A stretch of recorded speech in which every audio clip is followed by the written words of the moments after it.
Welcome back sa JCT Moto. Magandang araw po sa inyong lahat.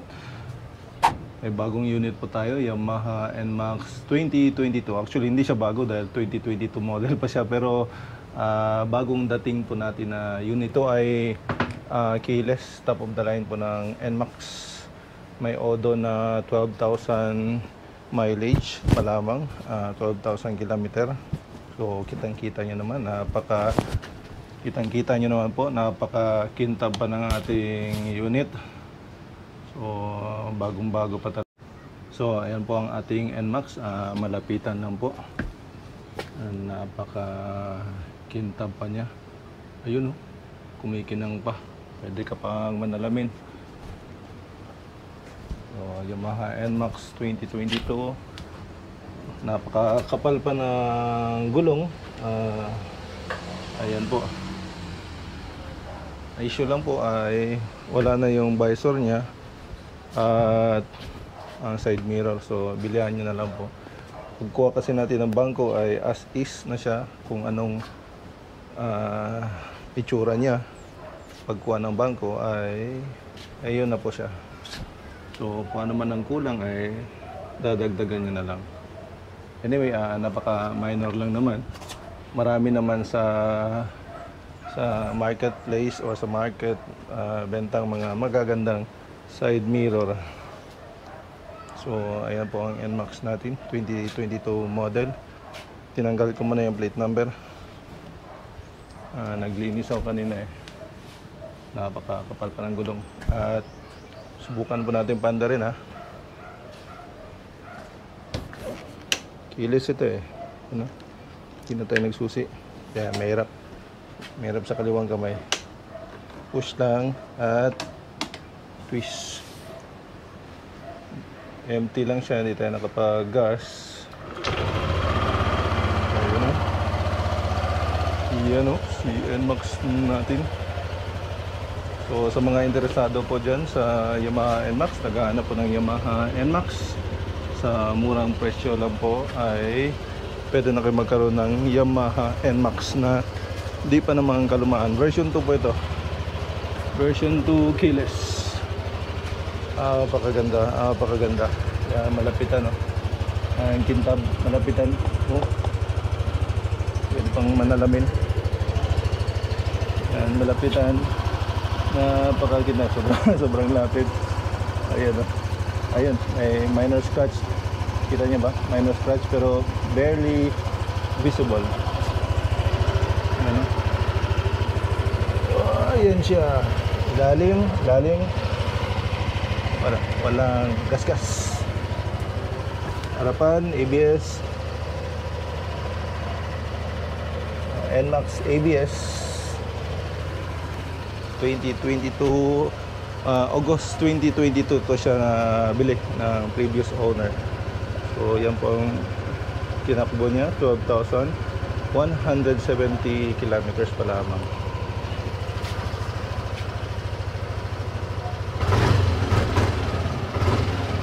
Ayan, hindi na natin tutuduhin dahil empty na siya, hindi pa natin nakargahan.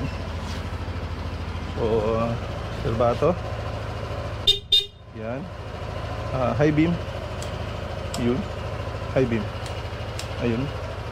So LED na siya, napakaganda. Yan ang hangpan niya, front fender. Ayun, minor scratch, very minor. Walang gulong, tingnan nyo ang gulong. Sobrang kapal pa. Yan po, update ko lang po kayo sa anong bagong unit meron tayo. At maliban po sa Yamaha NMAX, MT-09 po natin 2021 model 5K odo ay buhay na buhay pa rin po.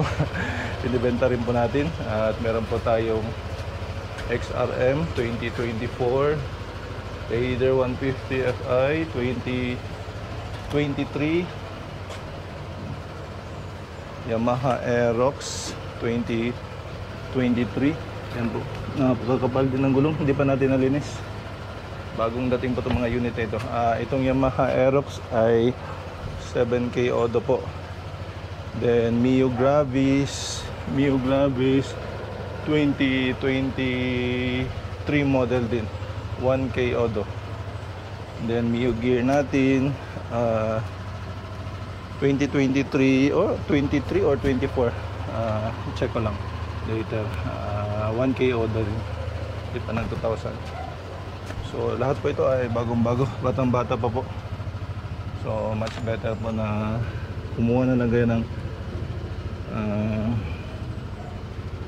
good as new na second hand over brand new, for practical reason, rather than brand new kung praktikalan lamang, nagtitipid kayo, gustong magkukuha ng bagong unit, bagong motor na di pa naman bugbog. So yan po. O baka ma-empty na ang gas.